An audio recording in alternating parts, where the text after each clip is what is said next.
Filipus dengan NPM 204060621. Di sini saya akan membahas teori kepribadian dari Carl Rogers. Carl Rogers merupakan salah satu tokoh dari bidang humanistik, di mana seseorang bertanggung jawab atas kedewasaan dan kehidupannya sendiri. Carl Rogers lahir di Oak Park, Illinois, Amerika pada 8 Januari 1902. Pendidikan Carl Rogers, Teacher College, Columbia University, Wisconsin Madison University. Wafat pada 4 Februari 1987 di La Jolla, California, Amerika. Sejak awal, Carl Rogers mengamati bagaimana kepribadian berubah dan berkembang. Ada 3 struktur kepribadian dari Carl Rogers yang penting. Yang pertama, organisme adalah suatu individual yang mewujudkan sifat-sifat kehidupan atau bentuk kehidupan. Pengertian organisme mencakup 3. Yang pertama, makhluk hidup merupakan makhluk lengkap dengan fungsi fisik dan psikologisnya, sehingga organisme adalah tempat pengalaman segala sesuatu secara potensial terdapat dalam kesadaran setiap saat, yaitu persepsi seseorang mengenai event yang terjadi di dalam diri maupun di luar diri. Nah, contohnya seperti ini. Ketika ada suatu pengamat mengatakan ada suatu lukisan, mengatakan, coba kamu mempersepsikan lukisan ini. Menurut kamu lukisan ini berbentuk apa? Dia bertanya kepada si A dan B. Nah, jadi si A akan mempersepsikan suatu gambar ini dengan caranya, dan si B dengan caranya. Tapi mereka memiliki persepsi yang berbeda, namun memiliki tujuan yang sama, yaitu misalkan gambar ini gambar bunga, tapi mereka menjelaskannya itu berbeda, tapi tujuan mereka tetap sama, satu, yaitu bahwa ini tertuju adalah gambaran bunga. Seperti itu. Yang kedua, realitas subjektif. Organisme menganggap dunia seperti yang diamati atau dialaminya. Realita adalah medan persepsi yang sifatnya subjektif, bukan fakta benar dan salah.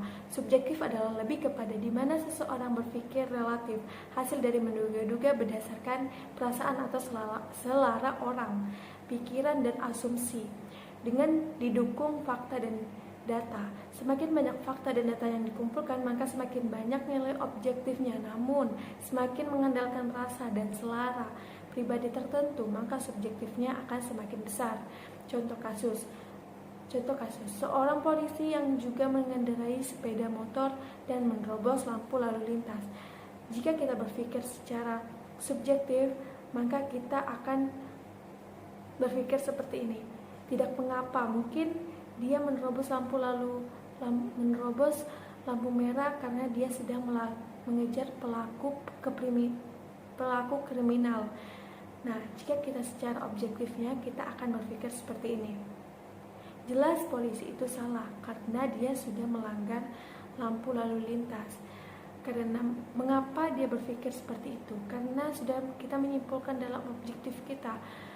Karena kan objektif itu mengumpulkan data dan fakta. Dia sudah menyimpan dalam memorinya. Jika seseorang itu melanggar, maka seseorang itu akan dikenakan denda. Nah, seperti itu. Karena dia sudah menyimpulkan data dan fakta. Yang ketiga, holisme. Organisme adalah satu kesatuan sistem, sehingga perubahan dari satu bagian akan mempengaruhi bagian lainnya. Setiap perubahan memiliki makna pribadi dan tujuan, yaitu tujuan mengaktualisasi, mempertahankan, dan mengembangkan diri. Contoh, pengembangan holistik pada dasarnya merupakan pengembangan kemampuan intelektual, mental, fisik, emosi, dan sosial pada seorang anak sehingga ia mampu menghadapi tuntutan dan tantangan kehidupan sehari-hari. Kemampuan ini sangat penting untuk keberhasilan dalam bidang pekerjaan profesional. Saat ini, sebagian besar perusahaan atau organisasi tidak hanya mempertimbangkan kinerja akademik siswa secara keseluruhan, tetapi juga akan mempertimbangkan holistik siswa ketika ia mengrekrut untuk berbagai pekerjaan. Hal ini membuat pengembangan holistik siswa di sekolah maupun perguruan tinggi sangatlah penting. Struktur kepribadian Carl Rogers yang kedua adalah medan fenomena. merupakan keseluruhan bagian internal maupun eksternal, baik yang disadari maupun tidak disadari. Medan fenomena seseorang tidak dapat diketahui oleh orang lain kecuali inferensi empatik. Itu pun pengetahuan yang diperoleh tidak bakal sempurna. Jadi, kita tidak bisa mengetahui semua medan fenomena atau pengalaman dari seseorang, karena seseorang tentu memiliki privasi atau batas-batas masing-masing. Tidak mungkin dia menceritakan pengalamannya ke semua orang. Misalnya, kita mengidentifikasi diri teman kita, misalnya si A. Kita memperhatikan kehidupan si A, kemudian kita dekat dengan dia dan kita berbincang-bincang. Kemudian setelah dekat sebagai teman atau sahabat, dia pasti akan menceritakan atau mencurhatkan beberapa pengalaman yang pernah terjadi di dalam hidupnya. Inilah contoh mengidentifikasi diri seseorang, yang kemudian kita akan mendapatkan pengetahuan informasi tentang dirinya. Meskipun pengetahuan dan informasi tersebut tidak akan sempurna, atau kita tidak dapat mengetahui dengan baik semua yang sudah dialaminya. Seperti itu contoh medan fenomena. Struktur kepribadian Carl Rogers yang ketiga yaitu self, merupakan kesadaran batin yang tetap mengenal pengalaman yang berhubungan dengan aku dan membedakan aku dari yang bukan aku. Konsep diri ini dibedakan menjadi dua, yaitu konsep diri real dan konsep ideal real, untuk menunjukkan apakah dua konsep tersebut sesuai atau tidak. Rogers mengenalkan dua konsep lagi, yaitu tidak kongruen dan kongruen. Yang pertama, tidak kongruen, yaitu di mana gambar diri berbeda dengan gambar ideal. Pada kondisi ini akan menjadi sulit mengaktualisasi diri. Kedua, kongruen, di mana gambar diri mirip dengan gambar ideal.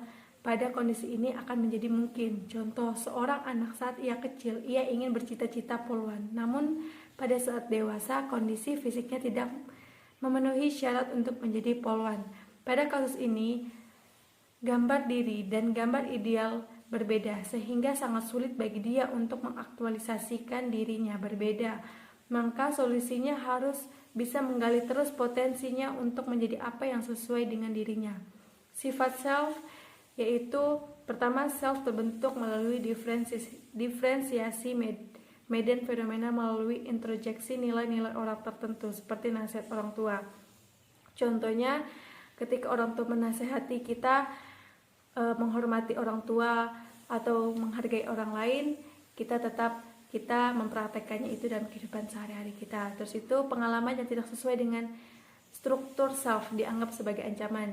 Nah, seperti tadi, awalnya kita pingin jadi poluan, terus makin besar kita tidak sesuai dengan syarat tersebut, sehingga ini akan menjadi ancaman dalam hidup kita merasa gagal.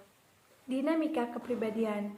Rogers meyakini bahwa manusia dimotivasi oleh kecenderungan atau kebutuhan untuk mengaktualisasikan, memelihara, dan meningkatkan kebutuhan dirinya. Kebutuhan ini bersifat bawaan sebagai kebutuhan dari jiwa manusia yang meliputi kebutuhan fisik dan psikis. Dinamika kepribadian sebenarnya manusia memiliki kebutuhan-kebutuhan lainnya, namun itu semua tunduk pada kebutuhan yang satu ini, seperti dinamika kepribadian. Kebutuhan ini bersifat dipelajari mulai dari usia dini, yaitu jika bayi mendapat curahan cinta kasih, perawatan, dan penghargaan yang positif dari orang lain, terutama orang tua. Perkembangan kepribadian, dia atau Carl Rogers tidak menekankan perkembangan kepribadian, namun lebih menekankan kepada cara-cara orang lain, terutama orang tua atau ibu terhadap anak.